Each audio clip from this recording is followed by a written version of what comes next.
कीटों को मारने के लिए क्या प्रयोग किया जाता है? तो सेल्फास का प्रयोग करते हैं कीटों को मारने के लिए। विद्युत धारा का मात्रक क्या है? तो एम्पियर विद्युत धारा का मात्रक है। नोबल क्या है? तो नोबल एक धातु है। रक्त समूह की खोज किसने की थी? तो लैंडस्टीनर ने 1902 में रक्त समूह की खोज की थी। सर्वग्राही रुधिर वर्ग किसे कहते हैं? तो एबी को सर्वग्राही रुधिर वर्ग कहा जाता है। यूरिन का कलर येलो क्यों होता है? तो यूरोक्रोम के कारण यूरिन का कलर येलो होता है।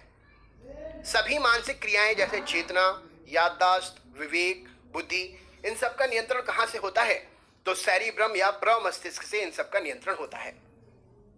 मनुष्य के शरीर में हड्डियों की कुल संख्या 206 होती है, ये तो आपको पता ही होगा। मनुष्य की खोपड़ी में कितनी हड्डियां पाई जाती हैं? तो 8 हड्डियां पाई जाती हैं मनुष्य की खोपड़ी में। शरीर की सबसे छोटी हड्डी कौन सी है? तो स्टेपस, कान की हड्डी शरीर की सबसे छोटी हड्डी है। शरीर की सबसे छोटी ग्रंथि कौन सी है? तो पिट्यूटरी ग्रंथि या मास्टर ग्रंथि, पीयूष ग्रंथि जिसे आप कहते हैं, शरीर की सबसे छोटी ग्रंथि है। वसा में घुलनशील विटामिन कौन से हैं? तो ए, डी, ई के वसा में घुलनशील विटामिन है। स्वस्थ मनुष्य की श्वसन दर कितनी होती है? तो 16 से 18 बार प्रति मिनट स्वस्थ मनुष्य की श्वसन दर होती है। मतलब 1 मिनट में 16 से 18 बार सांस लेता है स्वस्थ मनुष्य। हड्डियों और दांतों को स्वस्थ रखने के लिए सहायक कार्बनिक कौन सा पदार्थ है? तो फ्लोरीन हमारे लिए हड्डियों और दांतों को स्वस्थ रखने के लिए सबसे महत्वपूर्ण कार्बनिक पदार्थ है। आरबीसी के निर्माण में सहायक कोबाल्ट कहां पाया जाता है? तो विटामिन B12 से कोबाल्ट मिलता है। अस्थि एवं दांतों के निर्माण में सहायक क्या होता है? तो कैल्शियम और फास्फोरस अस्थियों और दांतों के निर्माण में सहायक होता है। रक्त का थक्का नहीं बनता है किसके कारण? तो विटामिन के कारण रक्त का थक्का नहीं बनता है। रक्त में हीमोग्लोबिन बनाने में क्या सहायता करता है? तो लोहा, आयरन हीमोग्लोबिन बनाने में सहायता करता है। जनन क्षमता में कमी तथा मांसपेशियों का कमजोर हो जाना किसकी कमी से होता है? तो विटामिन ई की कमी से होता है। लोहे की कमी से होने वाला रोग कौन सा है? तो एनीमिया, लोहे आयरन की कमी से होने वाला रोग है। विटामिन डी का रासायनिक नाम क्या है? तो कैल्सीफेरॉल विटामिन डी का रासायनिक नाम है। आयोडीन की कमी से होने वाला रोग तो घेंगा रोग, ग्वाइटर आयोडीन की कमी से होने वाला रोग है। विटामिन सी का रासायनिक नाम क्या है? तो एस्कॉर्बिक एसिड विटामिन सी का रासायनिक नाम है। विटामिन ए का रासायनिक नाम क्या है? तो रेटिनॉल विटामिन ए का रासायनिक नाम है। बेरी रोग किस विटामिन की कमी से होता है? तो विटामिन बी की कमी से बेरी रोग होता है। विटामिन ए की कमी से होने वाला रोग कौन सा है? तो रतौंधी विटामिन ए की कमी से होने वाला रोग है। विटामिन बी का रासायनिक नाम क्या है? तो विटामिन बी का रासायनिक नाम है थायमीन। विटामिन सी की कमी से होने वाला रोग तो स्कर्वी विटामिन सी की कमी से होने वाला रोग है।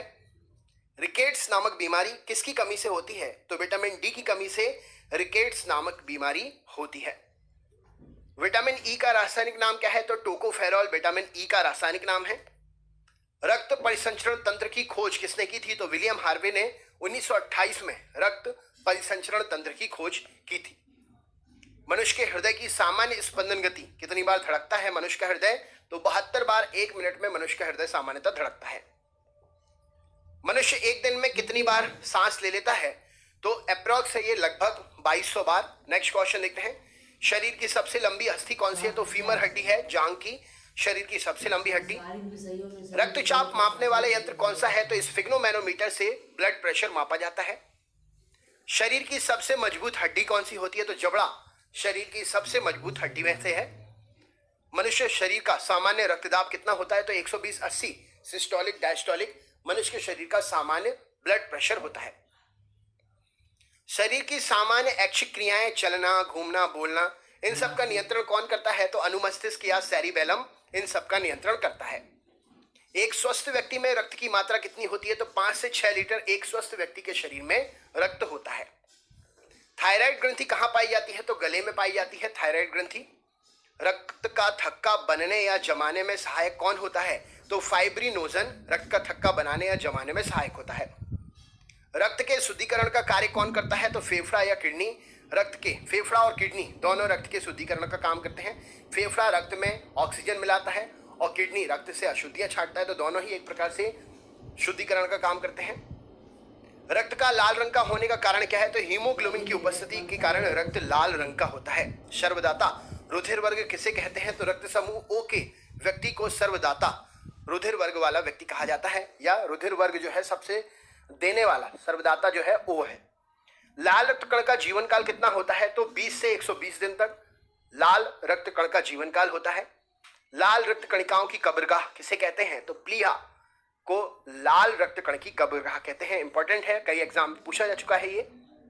लाल रक्त कण का निर्माण कहां होता है? तो बोन मैरो अस्थि मज्जा में लाल रक्त कण का निर्माण होता है। डब्ल्यूबीसी का निर्माण और आरबीसी का विनाश कहां होता है? तो प्लीहा। डब्ल्यूबीसी का निर्माण और आरबीसी